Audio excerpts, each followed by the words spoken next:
ആരാടോ തന്റെ അടുത്ത് ഇരാ? ഒരു ഡീസൽ പാർട്ടിയാണ്. പക്ഷേ 2 മണിക്കൂർ കൺമറച്ച് കഴിഞ്ഞാൽ 25 ലക്ഷത്തിന്റെ കാറ് ഒരു മാസത്തില് ഞാൻ ഒരു കാര്യം കൂടി പറയണമെന്ന് കരുതിയതാ. മുതലാളിക്ക് 60,000 പറഞ്ഞ വല്ല പ്രശ്നമാണോ? പണം എറിഞ്ഞവണം തന്നെ പെറുക്കി എടുത്തൂടെ? ഇതിനടുത്ത് ഇന്റർവ്യൂല് പറഞ്ഞിട്ടുണ്ടായിരുന്നു കാസ്റ്റിംഗ് കൗച്ച് നേരിടേണ്ടി വന്നിട്ടുണ്ട്. ഇതൊക്കെ ശുദ്ധ തട്ടിപ്പാടാ. മനുഷ്യനെ കുറച്ച് ധൈര്യം വേണോടാ. ഞാൻ ഒരു ഭയങ്കര സീരിയസ് ആയിട്ടൊരു ഇൻസിഡന്റ് ഞാൻ ഷെയർ ചെയ്യാം.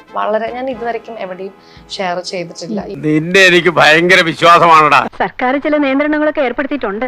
ഓ, നിയന്ത്രണം ഇതൊന്നും നമ്മുടെ കയ്യിലല്ലല്ലോ ചേർത്തി, എല്ലാം ദൈവത്തിന്റെ കയ്യിലല്ലേ. പൊള്ളാച്ചി വെച്ചിട്ടായിരുന്നു എന്റെ ഷൂട്ട്. 15 ദിവസത്തെ ഷെഡ്യൂൾ. എന്തിനാ ഇപ്പൊ ഇങ്ങോട്ട് എഴുന്നള്ളിയത്? ഇയാള് രാത്രി ഒരു 2 മണി 1 മണി ആയി കഴിഞ്ഞ വന്ന് നോക്കി. ഒന്ന് പരിചയപ്പെടണമെന്ന് തോന്നി. ഇതിനെങ്ങനെയാണ് റിയാക്ട് ചെയ്യേണ്ടത് ഒന്ന് കൊടുത്തിട്ട് ഇറങ്ങി വരാൻ അറിയാൻ പാടില്ല. ഒത്തീർപ്പെന്ന് ഞാൻ പറഞ്ഞെങ്കിലും ഒത്തു വന്നാ നിന്നെ ഞാൻ വഹിക്കും. അപ്പൊ ഇയാള് ചെയ്യുന്നത് എന്താ വെച്ചാല് അവിടെ വരണം, ഇവിടെ വരണം, അത് ചെയ്യണം, ഇത് ചെയ്യണം.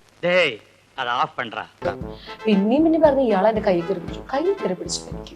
പുതുസാ ഒന്നുമില്ല, പഴയതുതാ. അത്രയും ദിവസം ഉണ്ടായിരുന്ന എന്റെ ഇമോഷണൽ ഫ്രസ്ട്രേഷൻ അവിടെ വെച്ച് ബ്രേക്ക് ആയി. അത്രയും ദിവസം ഞാൻ കൺട്രോൾ ചെയ്യായിരുന്നു. അടിച്ചു. എന്തായി സംഗതി ഏറ്റു മുട്ടി.